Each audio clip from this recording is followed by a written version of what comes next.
बेयो मोनसे रंजानायनि मोनसे फोरबो जाय रंजानायखौ बुङोब्ला जोङो मोनदांनो हायो जे सनितपुर जिल्लानि सिङावहाय जे साहा दिखियाजुलि हमना लादो रेलवे स्टेशननि साहा मोनसे थावनि गोबां गुदु अरनबारिमोन बियो गिबियाव अर्थात दिखियाजुलि हालामाव दिखियाजुलि हालामाव दा बे हादानाव बे जायगायाव जोङो फैनानै दासिमहालागै 25 बोसोरफोरा आबुं जाबाय।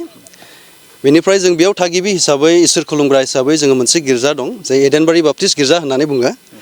दा बे गिर्जा हिसाबै बियो 25 बोसोर आबुं जानानै फैबाय। दा बेखौनो लानानै जों फोथायारिफ्रा मोनसे इसोरखौ बाख्नायनायजों रंजानायजों बेखौ हामबाय होननायनि मोनसे रुफाथि फोरबो फालिथाय बेखौ लानाय जादों। दिनै 7 आरो 8 बे गाबोननि समसिम बे हाबाफारिया खुंजागोन। दिनै जे नोंथांमोना फैयै फैयै नैबे 25 बोसोराव आबुं जाबाय, बेजों लोगोसे नोंथांमोनहा बे 25 बोसोर आबुं जानायजों लोगोसे माबायदि मोनदों गोसोआव? जोङो जोबोद खुसि, लाख'लायनो हायै खुसि आरोखि। जाय खुसिनि थाखाय जोङो दिनै बे फारिलाइखौ जोङो खुंनाय जादों। मानोना जोंहा गोबां जेंना जेंसि दङमोन। हाग्रा एवस्रांनायजों गोदान हादान हिसाबै बै समाव गोबां आंखालफोर दंमोन। जिब जुनारफोरजों बायदि रोखोमजों नारा नाथा जुजिनांदोंमोन। बे समाव इसोरा जोंखौ रैखा खालामबाय, गिनां आजासे दैदेनबोबाय। जाय इसोरनि अनखांनायखौ मोननानै दिनै जोंनि बे हालामा बा बे जोंनि गामिया जोंनि मण्डलिया ओरैबायदि मोजां थासारियाव फैबाय। बे थासारिखौ लानानै जों इसोरखौ गौरब खालामो बा इसोरखौ बाख्नायनो थाखाय खुलुमनो थाखाय बे मोनसे मोजां फारिलाइखौ जों लानाय जादों। जोङो गोबांथार नुनो मोनो जे बुहुमाव थानाय मानसि माहारिया जेनै बे जुबिलिखौ खुङो, नाथाय गुबुन गुबुन धोरोमारि आरो गुबुन गुबुनफोरा जुबिलि खुंनायनि आदबा गुबुन गुबुन जायो।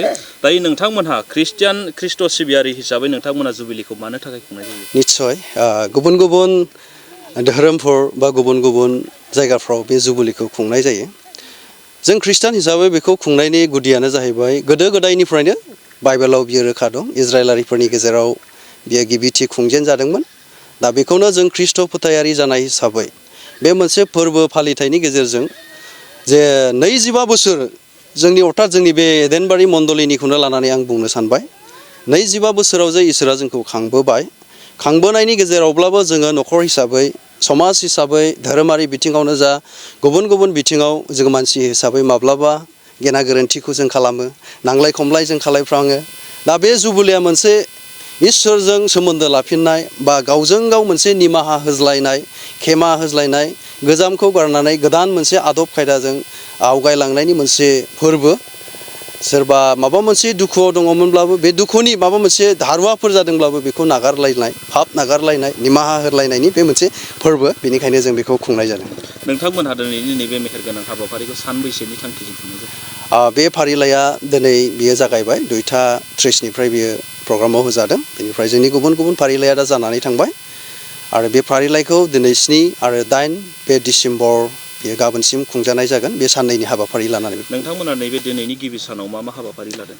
बे गिबि सानावहाय जोङो बावैसो सिगां फ्लेग हस्टिं जों खालामबाय, पेन्डेल अपेनिं खालामबाय आरो दानो बे समाव जोङो रंजानाय हिसाबै जोंनि फोथायारिफ्रा गोसोआव रंजानायजों हानजा सुरनो थाखाय जोङो हाबाफारि बेखौबो लानाय जादों। बे हाबाफारिखौ मेहेरगोनां खालामसिननो थाखाय जोङो मोनसे बेंक पार्टि दामग्रा हान्जाफोर लादेरनाय जादों, जाहाथे जोंनि गोसोफ्रा बांसिनै जों रंजानो हाबावो।